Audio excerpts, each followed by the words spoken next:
Welcome to Your In Depth, where we walk through and break down our favorite fictional universes. I don't know if, I don't know what episode's going to publish first. It might be this one, but nonetheless, we are recording on a Tuesday, and tomorrow on a Wednesday is Evan's birthday. So Yay! we have celebrated. Not going to say how we celebrated in the case that it appears next week, um, but we are celebrating today. And Evan, what you want to describe to me what you see on the screen? Yeah. So for the listeners, Jacob and I FaceTime essentially to do these recordings. And in place of what normally would be his face, I see what looks like a top-down view of a present. This one having blue wrapping paper with a purple bow on it. Yeah. So I've gotten Evan a gift. We are covering Rings of Power, episode 5 of season 2, just so you know. And yeah, Evan, let me know when you want to open your present. Oh, jeez. I go ahead and open it and see. This is kind of unfortunate because depending on what order the episodes come out, I don't want to spoil anything for the other episode. But go ahead and open it. Okay. Oh Evan, you're gonna wake the baby. I need you to celebrate quietly, okay? Are you supposed to be an orc? I am an orc, and that is my baby because I have a family. Oh, come on. What the fuck? He froze. There we go.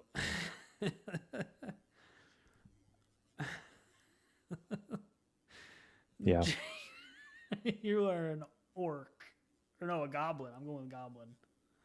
Yeah, it's more of a goblin. You know how hard it is to find an orc model? But it's not very hard to celebrate your birthday.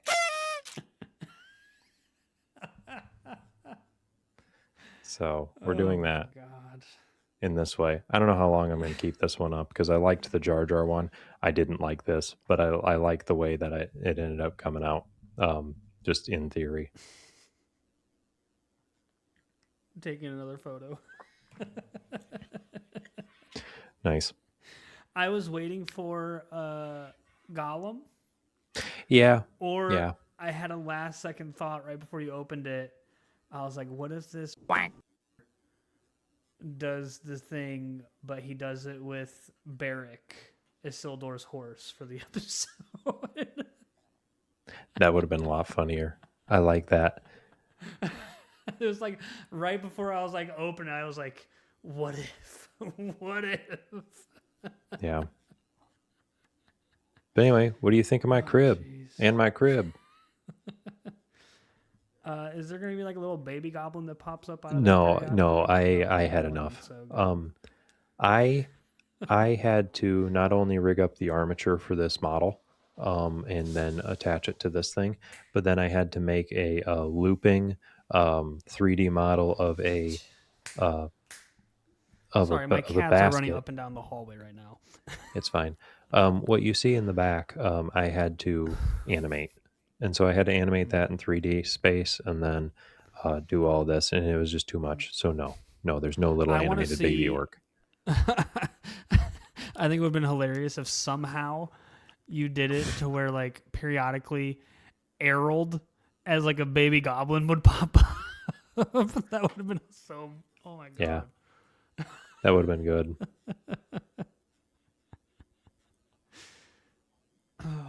Like Harold or Seth, or I don't know how you would get like Noah or even like Derek, like just someone like pop up like "Happy Birthday" or something. Yep, yep. Oh man. No, I did what I had in my means, and it was this janky looking horrible thing. Well, I mean, goblins are janky looking, horrible things. So, I mean, I guess it fits. Oh, God. See, look at this. Even based on my position, it like will shift. It's weird. Yeah. I don't like this model as much as Jar Jar. That one looks like a PlayStation 2 Lord of the Rings The Two Towers model of a goblin. Yeah. Google search Lord of the Rings The Two Towers video game, PlayStation 2, and then do like goblins in the Mines of Moria.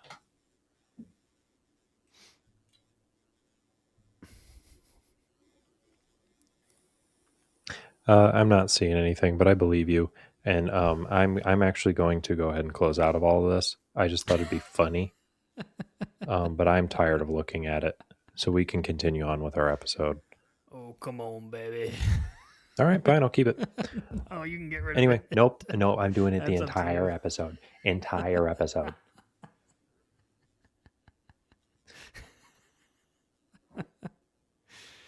Oh, gosh. Well, as Jacob said, welcome to the podcast. Today we're covering season 2, episode 5 of Rings of Power, titled Halls of Stone. Jacob is going to have a episode recap for us, followed by an ad, and then we will get into our discussion of the episode. So, Jacob, whenever you are ready. Yeah, I totally forgot about that stuff. So give me a minute. Oh, well, once he finds his recap of the episode, we'll get into it. Oh, jeez. But for the listeners, while he finds that, yeah, he looks like a goblin from the old. I don't know what year specifically it came out. I want to say like 2003, 2004, somewhere in there. Lord of the Rings: The Two Towers game from the Mines of Moria missions. He's got some green eyes and some nasty green mouth overlays on it. So, and if he, yeah, no, that is terrifying. If he moves his head down, like to where only like half of the face would normally be showing on the camera, I can see the eyes and the mouth of the original model that he used, and if he turns his head to the side, I can catch sight of the eyes. Oh, Yeah, jeez. that was a weird noise.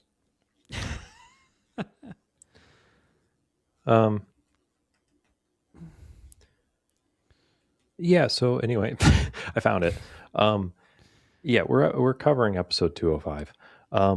And we basically only cover Númenor, Khazad-dûm, and a little bit of Galadriel. Yeah, we do have a Region. This is really We got a bugging me. Region in there. But I'm trying to find a good image from that game of one of the goblins for you that I can send you a picture. But there's not really a good image that's popping up right away. And he's gone. Oh no, that one's actually kind of perfect right there. We'll send that one to Jacob. I found a picture to send to you. Okay. Oh gosh. Yeah, I'm done with the 3D model thingy.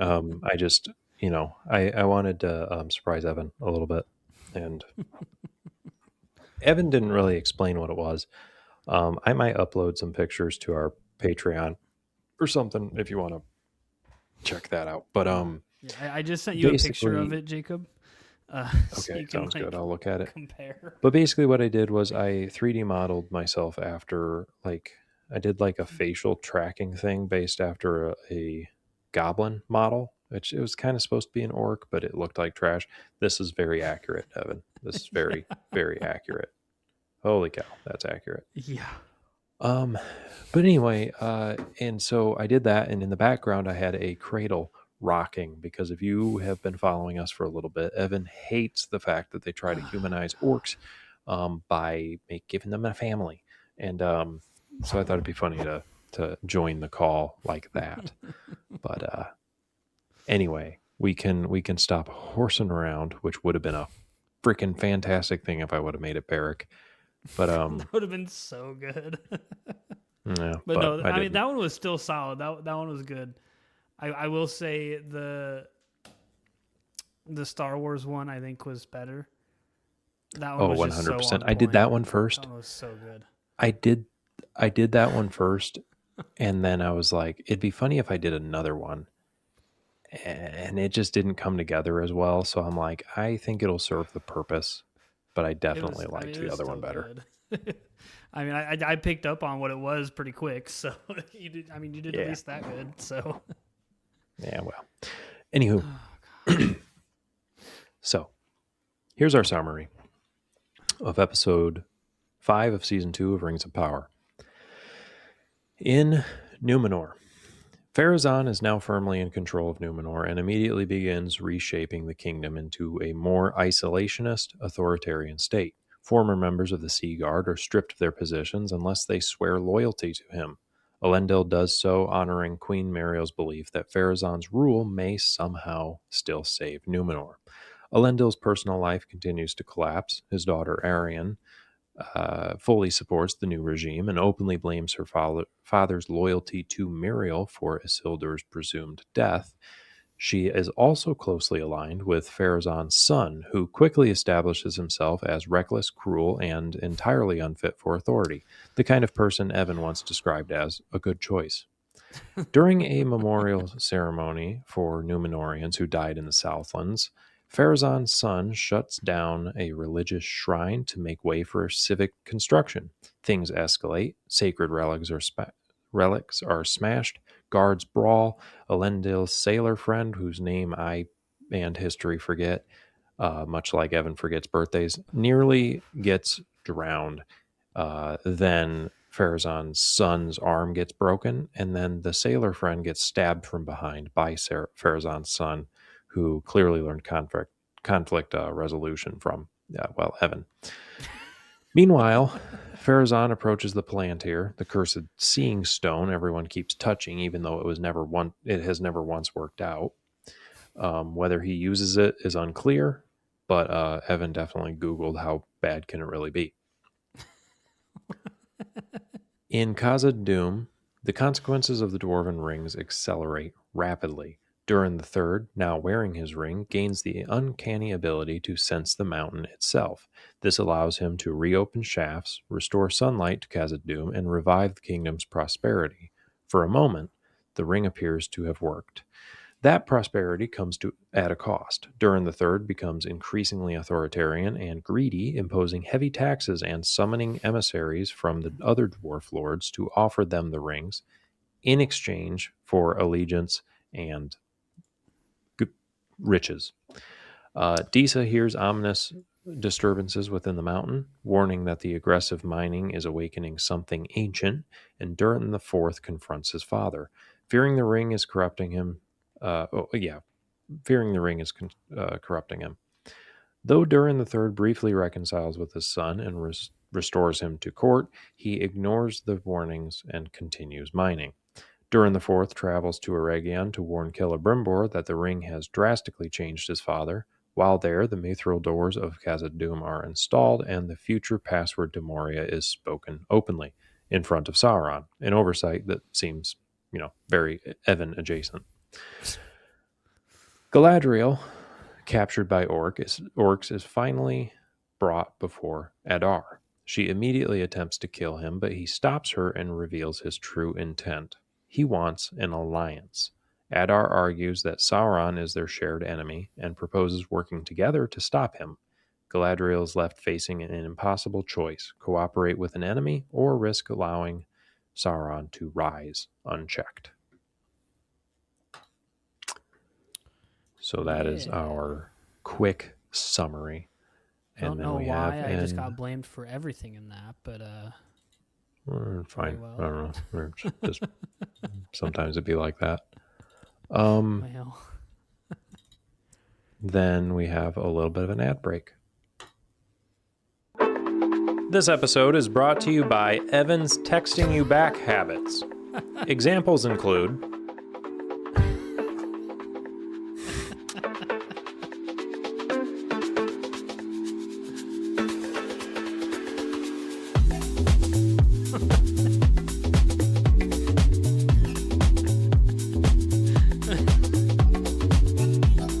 Oh, I like that one. Anywho. Oh man, hey, I'm just saying, the monthly cost for that program, solid, worth the investment. Is it?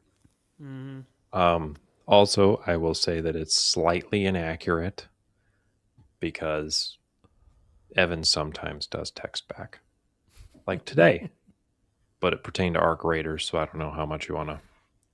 I don't know what you want to call that. Oh, jeez.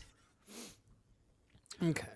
I guess now that I've got this set up the way that I do, I can switch it to here. So, for this episode, I wanted to check with you because Adar and Galadriel are in it very briefly. I don't have any notes for those two for this episode. For Adar? For Adar and Galadriel, their little interaction that they have. Yeah, I don't really have anything. I mean, I guess like the only thing I could comment on for their brief, 2-minute appearance is the orcs are getting ready to attack Eregion. Like that's what's happened there, and Galadriel's captive right now. But in terms of discussion stuff, I had nothing for those two. So. Yeah, I agree there. But I have a little bit. My summary didn't really include much of Eregion. There was a good amount going on there. Yeah. I've got a few things for Eregion, but again, Eregion's not. Stuff is happening there that's important, but there's not too much of the events of Eregion in this episode. Yeah, that's true. Most of the episode is the dwarves and Númenor. So I mean, if we just want to knock Eregion out of the way real quick and then move on to the rest of the episode, we could do that. Yeah, sure. So I guess I'll just kind of kick things off with, and I'll make it brief because I've commented on this so many times. Annatar, aka Sauron, just doing more of his manipulation here. Yeah. Because, Celebrimbor's throughout the episode when we see him here for most of it, and then in previous episodes we've heard him say like no rings for men. Men are too easily corrupted. Whatever benefit we can give them with rings, the consequences are going to be way worse because they're going to fall to the corruption. It's not a good idea. But again, Annatar with his 6D chess against Celebrimbor's checkers. Just turns the whole thing on Celebrimbor with the letter Celebrimbor wrote to Gil-galad saying they're shutting down the forge, essentially blaming Celebrimbor for the failure of the Seven for the dwarves, even though it's Sauron's fault. He again, just more like mastermind deception and mind games from Annatar / Sauron.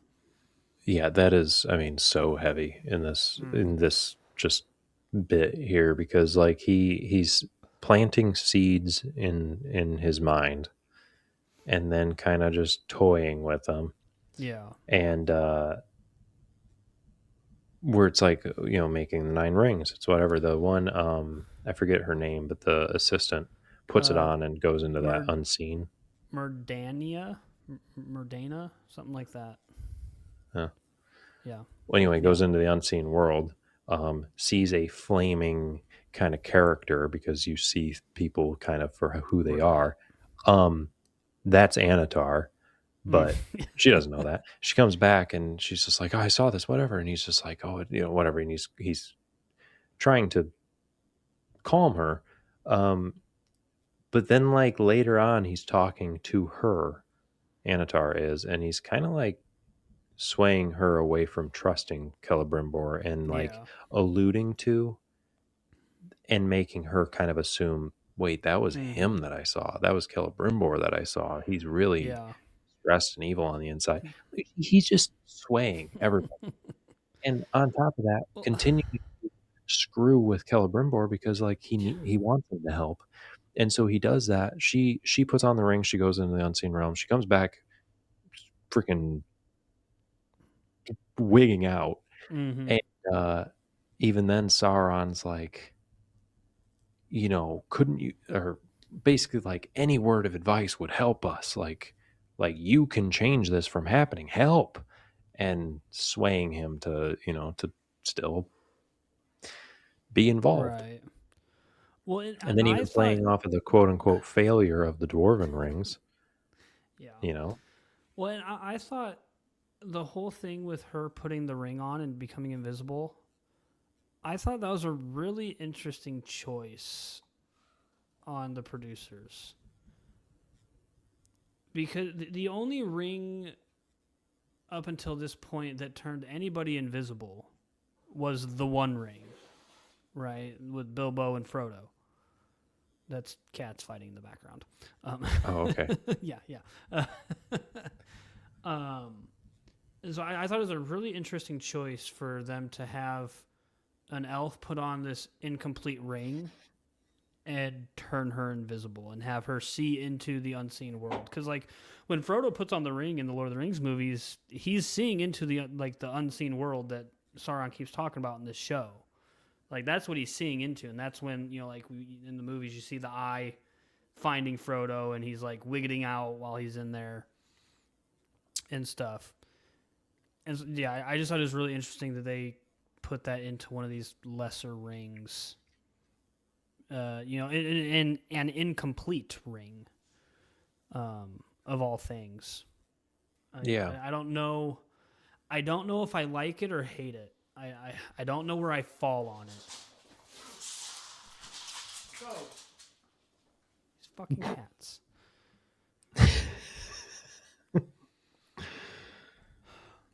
But no, I don't know. I don't know how I feel about it, but at the very least, I will say it's an interesting choice that they made with that.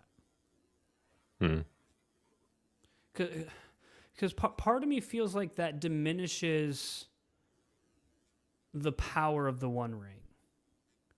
Yeah. Part of me feels like it diminishes it, but part of me also feels like, what if this show is insinuating that Sauron is using these rings as a trial for the One Ring? And I don't know where I fall on it. Yeah. Yeah. It's definitely some interesting thought. I don't know. Yeah. Because I kind of feel weird about it too. But then I'm like, well, the ring wraiths kind of Right. were like, it kind of fits in. Well, Except they're not invisible. So yeah, the maybe thing he's with the ring maybe he's giving it. wraiths is by the time we see them in the movies, yeah, they're wraiths. They're pure spirit. They have no like corporeal body, like physical body anymore. They don't. But when the 9 men get the rings from Sauron, when he first hands them out, right? Those men use those rings to conquer lands and do quote unquote great evil things for the most part, right? And then slowly those rings corrupt them and then turn them to Sauron. And so it's like when the 9 are initially given to men, they don't just immediately turn into the ring wraiths. That's like a process that happens over time. But this also was this version was without Celebrimbor's aid. Right. So it would make sense that what Sauron makes has that quality. So this one that they have, I wonder what what's going to happen with that, but they still have more to make. And so he will influence those, and it'll probably end up being, I mean, what if, no, that wouldn't make sense. Throw out your theories. Come on.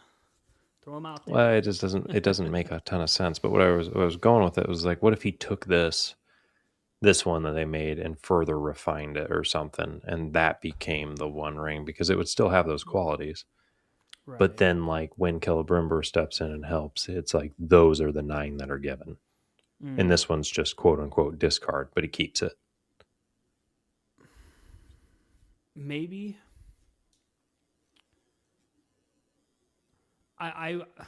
It's kind of hard to say one way or the other because of how far this show goes from established lore. Yeah. Right? Well, yeah. There's not really like, a if good. you just go off of pure established lore, I would say the answer is no, because Sauron forges the One Ring by himself. Yeah. But if you look at it in the context of the show, I would say that's not outside of the realm of possibility. That could be, that could be what happens as far as the show is concerned. I don't really. Excuse me. I don't think there's too much evidence for it, but there's also not really any evidence against it either. Sure. But yeah, I don't know. Whenever they come out with season 3, maybe we'll get some sort of answer to that. But yeah. I will say too,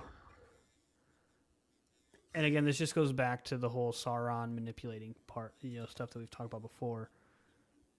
But I do, in this episode, I do really like how Annatar gets Celebrimbor to talk to his, smiths and be like, we messed up. We are the problem. We did wrong. While Annatar's like off in the corner, not getting implicated at all. Mm-hmm. I think that's just like, that's so brilliant, because now whenever anyone in this room looks back, they're only going to see the elves that were involved in the process and not Annatar, because Annatar is not there in their little huddle session. Yeah. I think that's just another one of those small little details that you can take and extrapolate out and see repercussion of like, well, based off of this, the elves are going to blame just the elves for the problems the dwarves are dealing with. They're not going to blame Sauron. Mm-hmm. Because the elves messed up the dwarven rings, not Annatar, not Sauron. The elves messed them up. Right. Which, if the dwarves hear about that, right? If somehow word gets out and the dwarves hear, oh, the elves messed up these rings and now your kings are all greedy and, kind of turning bad. Mm-hmm. Well, what the heck, elves? Now we're going to go fight you because you messed up our leaders. You corrupted us instead of aiming their hammers and axes and whatnot at the mastermind behind it all. Right. But I don't really have anything else for Region and the elves past that. Yeah, I don't either. Because a lot of the stuff, like we said earlier, happens in this episode with the dwarves and Númenor. A lot of stuff changes. Right. Kind of goes down with both of those groups. Right, and you're correct. So let's move on. I think most closely related to what we just talked about would be the dwarves. Oh, yeah. I think just kind of sticking with the rings for the dwarves, because we were talking about the rings with the elves. I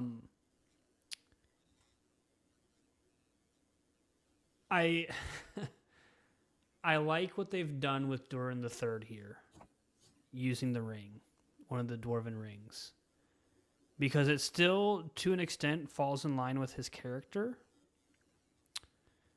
because he uses the ring and he's trying to use the ring to benefit his people. But he's doing it in a really scummy way now. He's trying to help his people. He's trying to bring more wealth to Moria, or to Khazad-dûm, but he's doing it in a really scummy way now. Yeah. But the intent is still there. And so it's like, well, we're charging, you got to raise your prices because I need my ring tax. But also, here's light so all of y'all can eat. But, those singers that were helping us find all of our minerals and stuff, yeah, screw you guys, bye. I can do it. Oh, dwarf lords, yeah, come on in. I got rings to help you guys, but give me wealth for Khazad-dûm. And so it's like the intent of helping his people and making sure his people survive is there. But as I said, he's just really scummy about it now, which he was not in previous episodes of this season and all of last season. There was just a genuine care to do the right thing and to help his people. But now we get to see the influence that the dwarven rings have on their wearers. Yeah. One of the comments that I had is when Disa goes and she goes into the cave where she starts hearing rumblings. What is this singing crap that she did? That's more of that like singer thing that she does where they like find the veins. No, I know what it's supposed to be, but like frickin' why? It's annoying to me. I don't know. See, it didn't really That's bother all. me that much. The singing thing doesn't. I actually like that they have that in there because it adds more like mystery, a little more magic to the dwarves. So personally, I kind of like it in there. And I do like that like tuning crystal thing that she got. Like,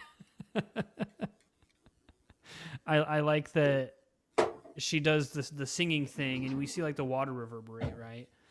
But you hear like that tone in there of like the crystal reacting to what she's doing, and that's how she finds it. But we do hear a big old monster reply as well, so that was pretty cool.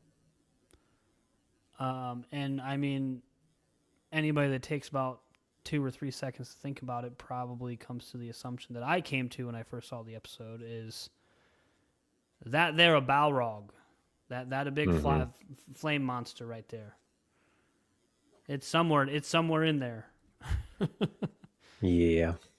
The only other thing I think And people it's falling right in line with them, right, because Durin the third keeps digging. right. He's like, we haven't uncovered 95%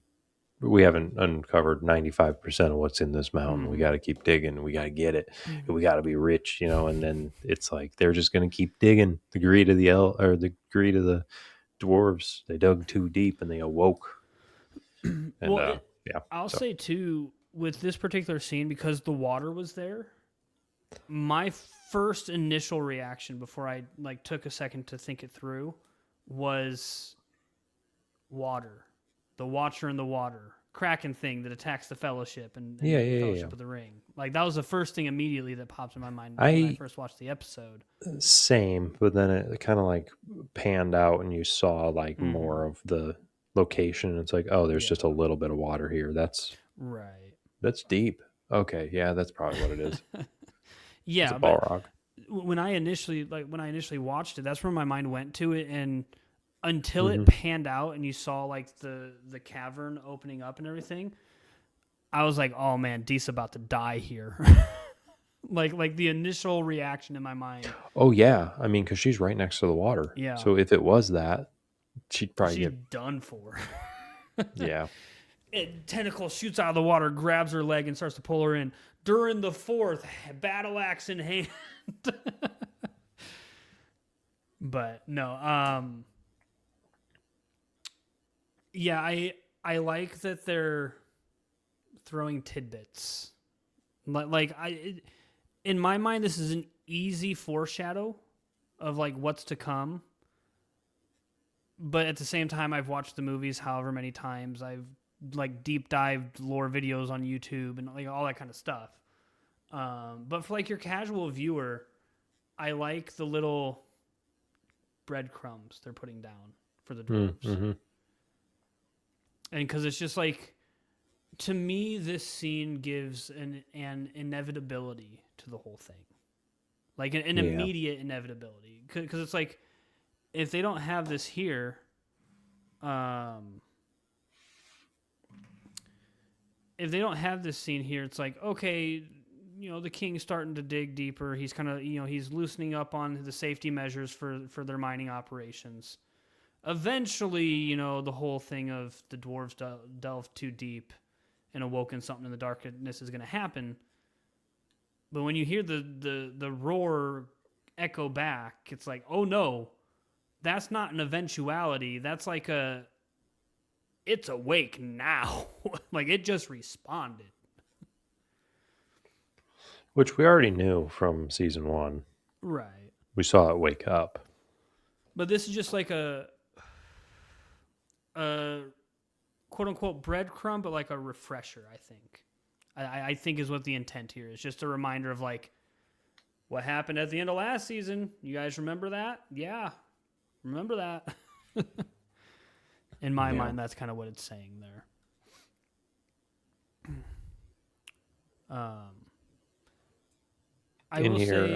Durin IV swears to never wear one of those rings. And I'm kind of wondering how that turns out. Well, and I will say this because it's not show spoilers, but it goes into some of the lore, pre-established lore. Pre-established lore, Durin IV is killed by the Balrog, and that's where it gets the name Durin's Bane. And per pre-established lore, Durin IV is the one that starts all the digging deeper and deeper and deeper. He's the one that starts that. So that's something that the show has changed within it. Durin III, his father, is starting that, and Durin IV is like, I ain't about this stuff. Heck no. I'm, don't bring those near me. So they're changing little things like that. I was trying to find pre-established lore how Durin III dies. I was doing some Google searches and stuff, and I haven't found the cause of Durin III's death in here. Because once I did like an initial search, I was like, oh, that's the guy that actually does this, what we're starting to see Durin III do now, right? That's actually who the show is portraying as his son. Like, that dude's the one that's supposed to be doing this stuff. So how are they going to change it even further, or are they just going to shift it? Are they going to shift the actions of Durin IV from pre-established to Durin III? Are they going to come up with something completely new? What route are they going to take with this? And that just kind of sent me down a little like spiral of like, well, how do these different characters meet their ends in pre-established lore? And unfortunately, I couldn't find anything for Durin III. I see. That was something I was just like really curious about, and I wish I had an answer. Yeah.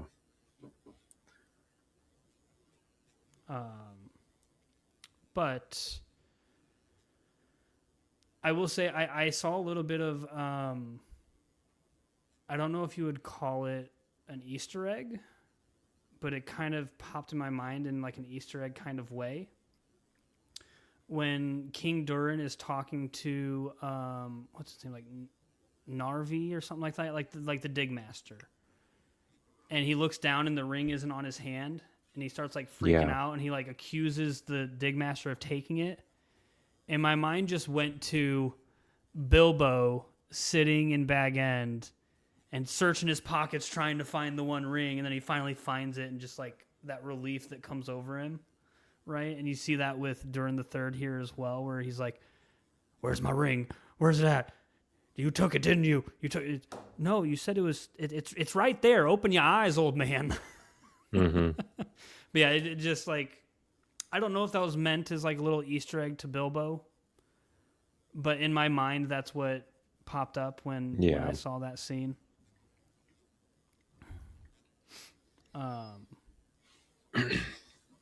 And I do want to say as well, with the 7 dwarf rings, the intent behind them on Sauron's side is for him to essentially take control of the dwarves like he does for the 9 for men, right? To like take control of them, have more wraiths, more minions, whatever you want to call them. I think it is absolutely hilarious that plan fails for Sauron from the sole fact that dwarves are so damn stubborn. Yeah. I think that's just the greatest thing. It's like Sauron wanted, control over the dwarves, and he made these rings to do it that would corrupt them, and it corrupts them. But he doesn't get them because these little are just so stubborn that it just makes them greedy.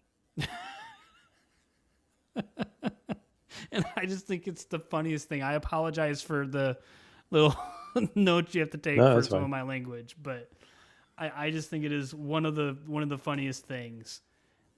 And in my mind, I just imagine Sauron sitting there. Like, I picture like Sauron comes home from work, walks in the front door, collapses into his chair. Mrs. Sauron comes out. Oh, honey, what's wrong? He's like, these dwarves, okay? It's just not working. Everything's falling apart. They're ruining everything. Just like, I don't know why that's where my mind goes with that, like Family Man Sauron, but it's just a visual. I find there's a sitcom pitch for you. Not even Family Man Sauron. How about Family Man Orc? Oh, please no. I would rather have Family Man Sauron. I would too. Please no. Because Mrs. Sauron, per the show, is going to be I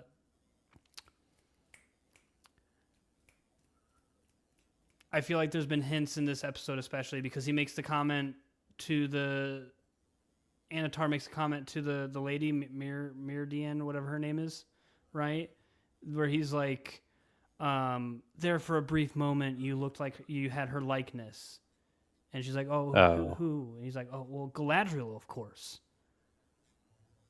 And so, obviously, in this sitcom, Mrs. Sauron has to be Galadriel. Or this one that he's flirting with. That could be a possibility. And then Galadriel's like the male lady, and you see him staring longingly out the window. That could be a whole episode right there. Could be a whole episode. Marital problems between him and...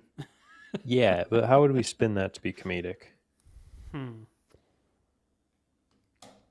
I feel like you don't necessarily have to go comedic with it. You just exaggerate the evilness to a comedic level. You don't have to aim for comedy. You just make the evilness so exaggerated and just so out there that it's just like, what? Why? You're an idiot. You just go that route with it, and I think you might be good. Yeah. Yeah, okay. If we get 1 million subscribers, Jacob's going to do an animated the Sauron family, Mr. and Mrs. Sauron. 1 million subscribers. Yeah. Yeah, I'd do that. Yeah. Yep. So if you guys want to see that sitcom, spread the news. Yeah. Jacob's going to voice Mr. Sauron. I will voice Mrs. Sauron. Yeah. Yeah. It'll be great. I'm down.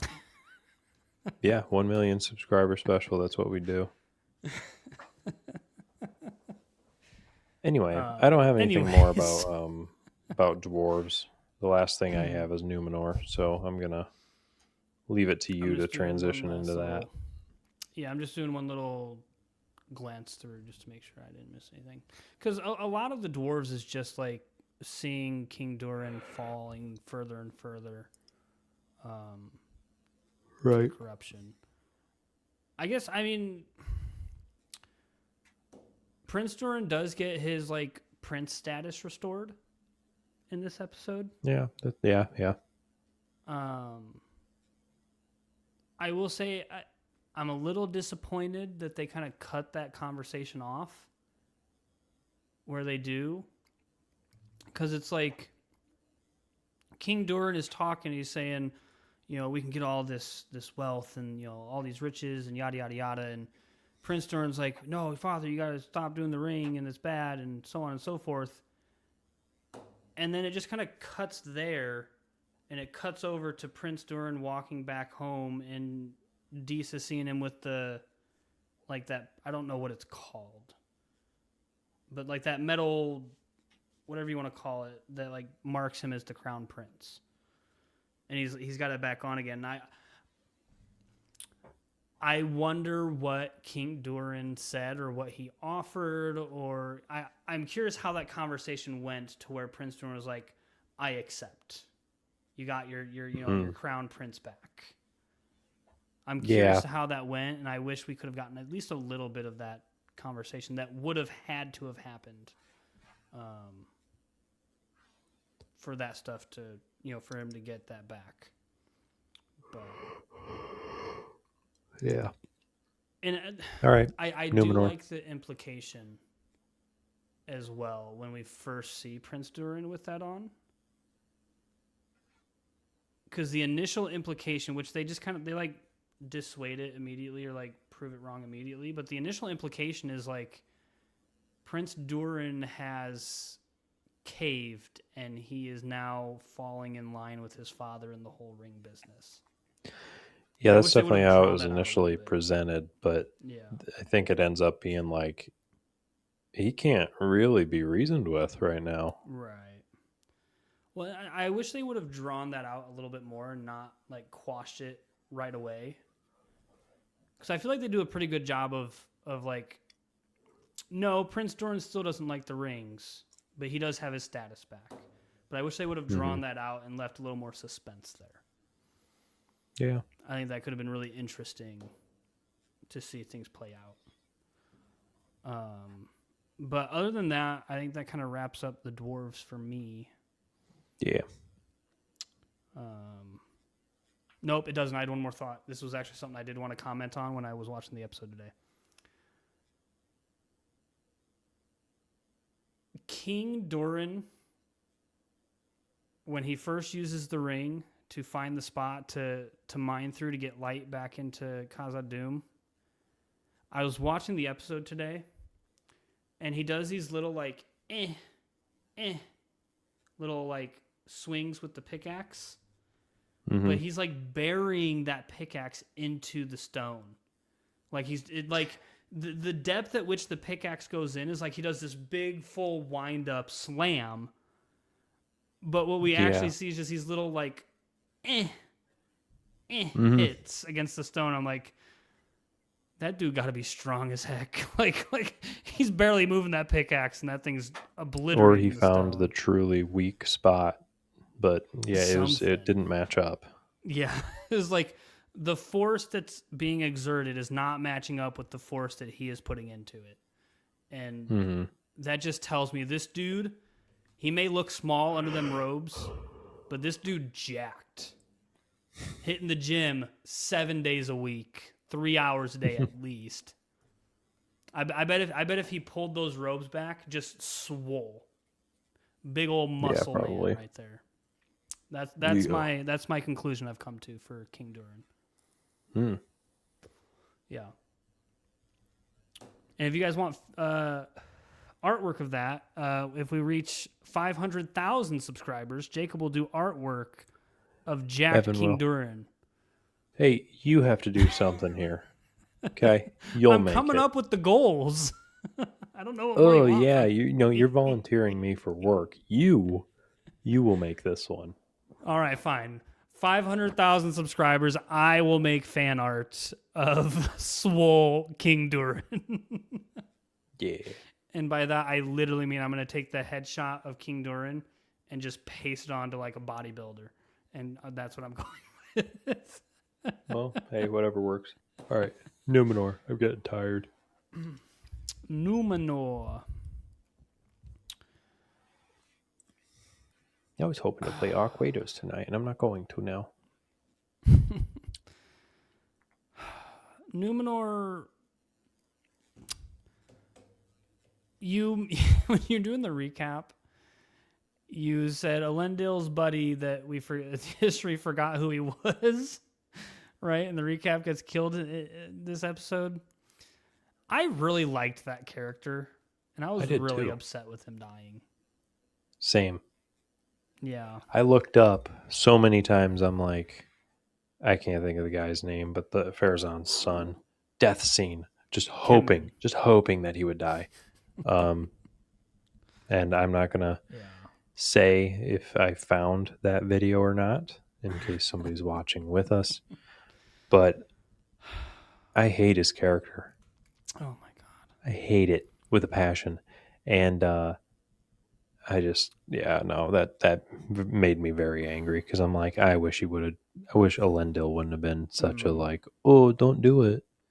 Right. I wish Elendil would not be so loyal to Queen Mariel and like obey her orders so perfectly. Wish he was more Anakin like. Yeah. That guy's gonna be a problem. Go ahead, off him. Oh man. Kemen is Farazan's son's name. Yeah. For those listening that have seen Game of Thrones, he gives me Joffrey Baratheon vibes from Game of Thrones. And I know I only saw the first two seasons.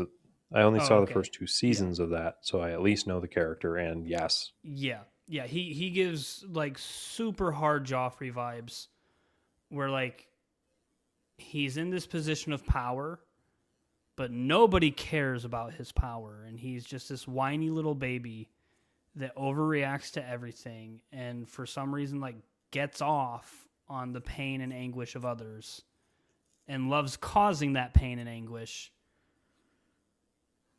And like the character of Joffrey, it's like I hate the character, but like props to the actors for making these characters so hateable and just playing the role so well. Well, I think that's often overlooked because it's like, screw you, your character sucks. And it's like, it's a character, and they played it so well. The fact that you're feeling this is a testament to that. Yeah, well, because another one from Game of Thrones is Cersei Lannister.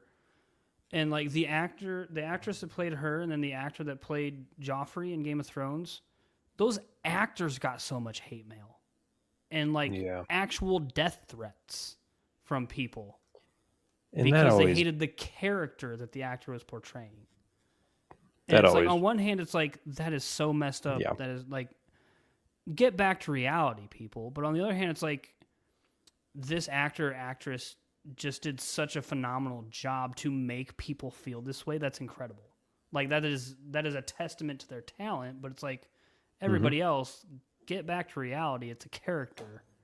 Quit going, like... The actor that plays Kemen is not out there stabbing people in the back with a sword. He's not out there smashing religious idols. Like, no, and also he didn't even write the character. Like, So.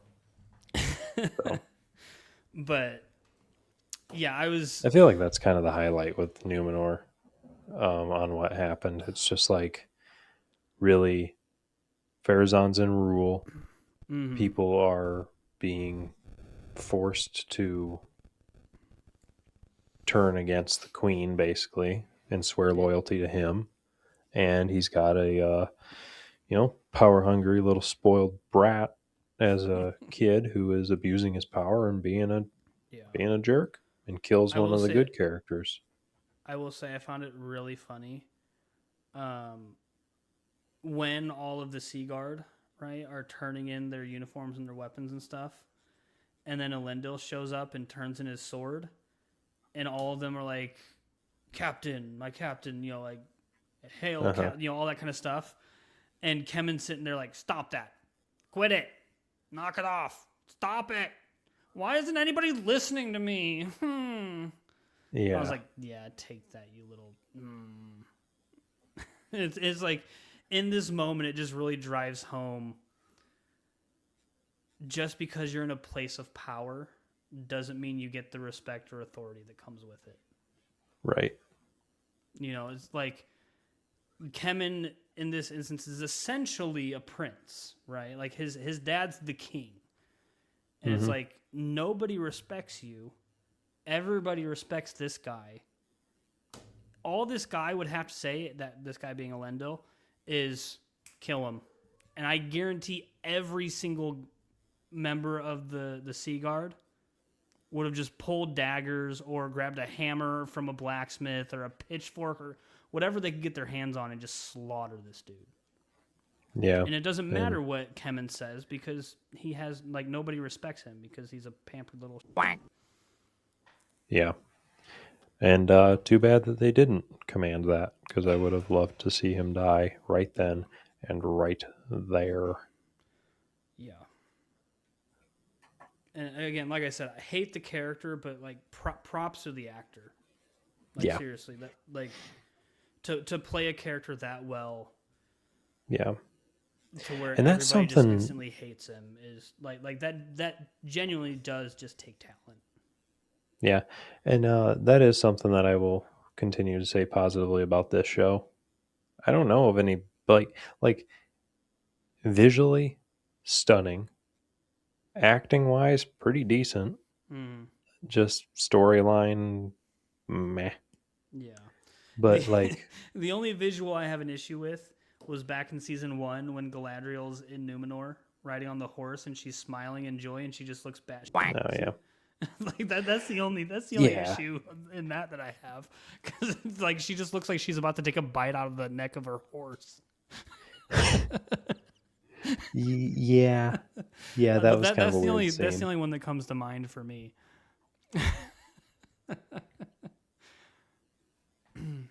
But I will say too, this episode we find out what Elendil saw when he touched the Palantir in the last episode.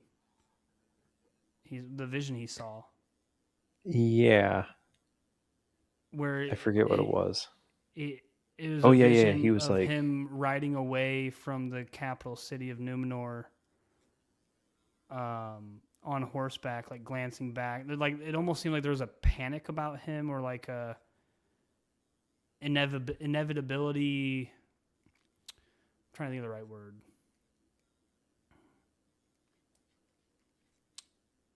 I don't know what the right word is, but there was like almost like a look of loss about the scene that it showed. And I mean, I will just say this, and I mean, this goes for anything where, at least in Lord of the Rings, where a Palantir is involved. Any vision that is shown on screen, anything that's talked about in any book at all, when it comes to any sort of Palantir that's mentioned, immediately assume that's foreshadowing, regardless of whether it's Lord of the Rings, Rings of Power, one of the books, any of it. If a Palantir is involved, assume it's foreshadowing, because those things are just magic eyeballs into the future, essentially. Yeah. But Elendil's freaking daughter, I can't stand her. She bothers me so much. Yeah, she sucks. But at the same time, I can see where she's coming from. Like, she thinks her brother's dead, and I can understand why she would blame Muriel for that, because Muriel is the one that, led the expedition. Like, typically when tragedy strikes, the leaders are the ones that get blamed. You don't blame the soldiers, you blame the leaders. And so, like, I can see where she gets that from or how she comes to these conclusions, but, oh my gosh, I just want to strangle her. Yeah. Yeah, I agree.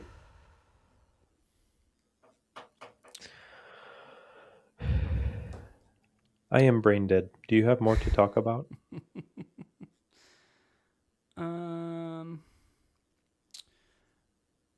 I think my last kind of bit, just kind of is mainly for Khazad-dûm and Númenor. But this episode, I guess, is just kind of closing comments for me. in my mind, this episode is like the beginning of the end. Like the proper beginning of the end for both Númenor and Khazad-dûm. Because as we talked about Khazad-dûm, we hear that roar when Disa's trying to find that orb that she bought. Yeah. And that's like a very present, like something is awake down there and it's responding to what she did. Right? Yep. And for Númenor, the power change has happened. And though I wouldn't necessarily call it anarchy yet in Númenor, I feel like this episode kind of foreshadows some sort of anarchy or violence or something not good is going to happen in Númenor very soon. Yeah. And so this is just kind of like the cracks started to show up, I would say, in like the last episode for both Númenor and Khazad-dûm. And this one is just those cracks widening, and now we as the viewer can properly see the cracks in place. Yeah. And I will say, them cracks ain't going away. They are not going Yeah. away. But other than that, I don't really have any other specific points or moments for Númenor. I think that kind of wraps it up for me. Okay. I mean, I guess I'll ask if you had a high and a low for this episode. A low was what's his name dying. Yeah. Because that angered me so much. A high,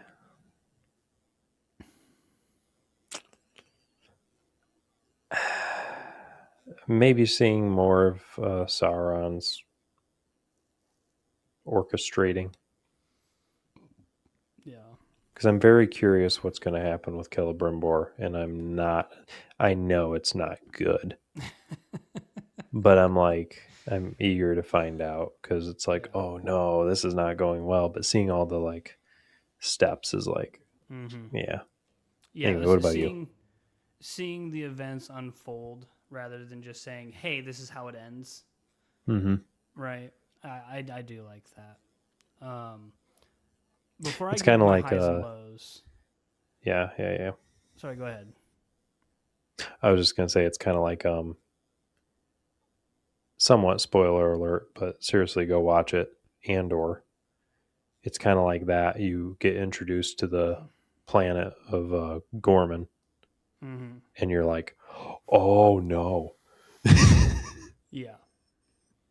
And so it's like you see all the steps. Yeah, because anybody that's like a moderate Star Wars fan hears that name and knows what's going to happen, but it's like seeing everything unfold step by right. step. You know the end goal, or the end result, but it's still like seeing the steps is so like, dude, I will continue to geek out about that show forever because it is the best piece of Star Wars. But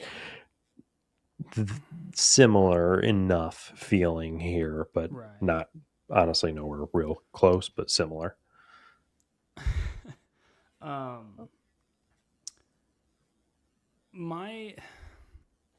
you're low with Valandil dying. That is my low as well. But a part of it that kind of confuses me is, why am I so attached to this character? Because he doesn't have a whole lot of lines in the show. There's not very much. Truthfully, there's not a whole lot of personality to him. Like, his big trait is he's loyal to Elendil and he's loyal to Miriel. Like, those are his traits that we know of, right? And it's like, why is this character's death so upsetting to me when we really don't have a lot of like information about him? That's a good point. But I think it's primarily because he's like he's on Elendil's side. You can tell that his morals are pretty correct, pretty good, and he's already stood up to whatever his name is, and kind of made himself like, it's like, this is a dude who knows what's right, and he's Right. willing to fight for it and stand up for it. And the fact that that kind of character, even though he hasn't had like this large bit of lore or significance established, it's Yeah. still like he's one of the good guys. And then to have him die like that, it's like, oh, Yeah. come on. And because when I watch other shows and other movies, you obviously there's like other character deaths happen in different shows and movies, but very rarely have I gotten upset about a character death like I did for him. Mm. Like in my mind, for anybody that hasn't seen Game of Thrones, spoiler alert, Robb Stark's death in Game of Thrones is super upsetting. It's in season How did 3. he die? Okay. I was going to Yeah. say, because I'm thinking it. Yeah. His death in season 3 is very upsetting. A lot of like that's when people watch the show for the first time. That is a huge eye opener. Nobody sees it coming. That's a holy crap! What the heck just happened moment, right? But you have 3 seasons of him being a main character to get to know the character and get invested in his storyline and everything like that. When I watched Valandil die for the first time, it was like I was back watching Game of Thrones season 3 when Robb Stark died. It was like, what? No, what the heck just happened? But this character does not have all the story building that a character like Robb Stark has. And so it's just like the points you commented on that you said, I would say definitely are a part of it, but I feel like there has to be something more that I just haven't placed my finger on yet that makes this so strong to me. Yeah. No, you raised a good point about that. It's like I'm like, overall, he's a pretty minor character, so Yeah. why? But I mean, I can't argue that it does evoke that kind of reaction. It's just weird, And but I have to assume that part of it is because the part of the anger, rage, disappointment, sadness, whatever you want to tack on there of his death is not him dying, but it's because of who kills him. I think that's primary. It's I the think that might be a wimpy, big chunk of it. yeah, I think it's the a big chunk wimpy of it. The little manner in which piece he of dies and crap. who kills him. Yeah, because it's like I feel like if Valandil died to an orc back in Middle Earth, I think I would still be upset about it, but not to this extent. Because at that point, Yeah, it's like like if he's they were fighting in a Middle savage Earth and he creature like, that is just evil, and maybe he gets overwhelmed, something like it's still upsetting, but it's like this evil creature, I don't know, maybe spit in his eye and he couldn't see properly and missed a block, whatever. And it's like I can get that, but to have this sniveling little piece of crap be the yeah, I think it one. very much is that. Because if he were to die in battle or like just be one of those like side characters, like heck, if it was him that they pull the body out of the houses when they Mm-hmm. were on fire, and it's like, oh man, well that kind of sucks. That was Yeah. Isildur's friend, but anyway, like it wouldn't have been as significant, but I think it is very Right. much the manner in which he died and the pile of dog crap that killed him. Yeah. It's just that all of that factoring in. It's Mm-hmm. like, yeah, it really makes it more angering. Yeah. But yeah, like you though, that's definitely my low point of the episode. What's your high point? Um, I've got my high point. I will just say though his death is my low point, I don't think it's my low point in the sense of it's bad. I think it's very well done production wise. I think it's very well done. It's very shocking for it to happen. And like we were talking about, it evokes emotion, which is I would say a good thing when it comes to media. It doesn't evoke the emotion For of sure. like this is piece of crap, production. It evokes sadness, rage, anger, whatever within the confines of the story, not about the story as a whole, if that makes sense. Yeah. Yeah.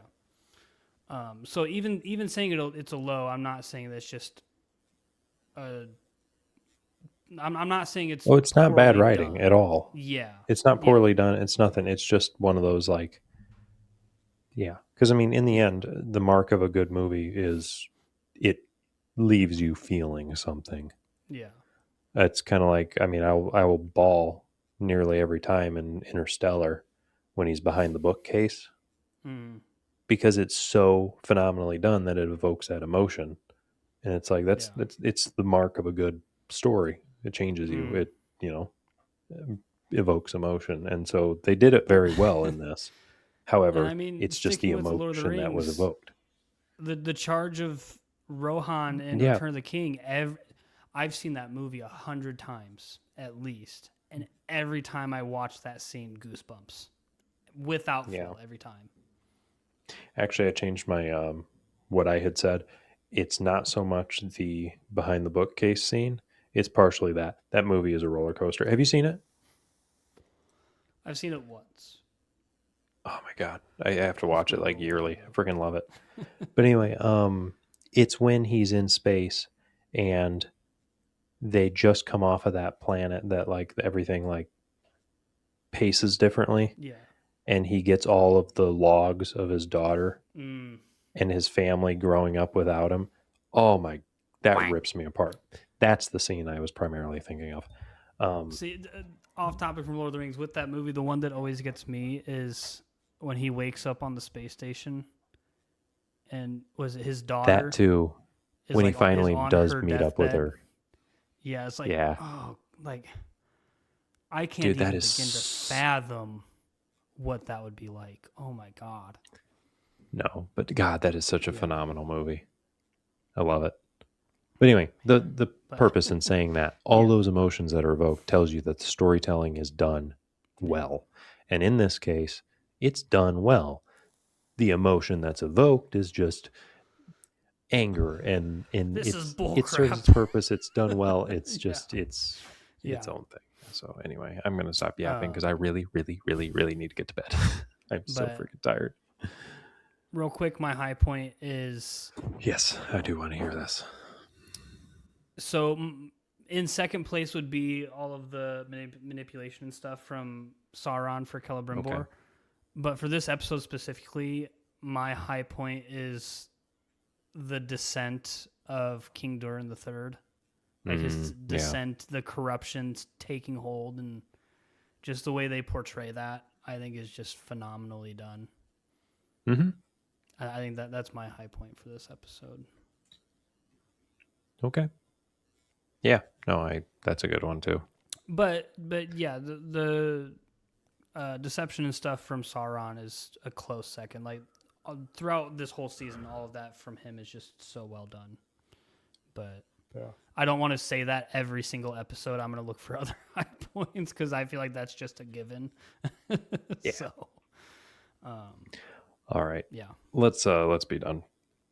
So hey, get us to 1 million, and I'll make some animation or whatever we were talking about. I don't remember. Bye. Mr. and Mrs. Sauron. Oh yeah, that was it. Sauron. Yeah. Toodles.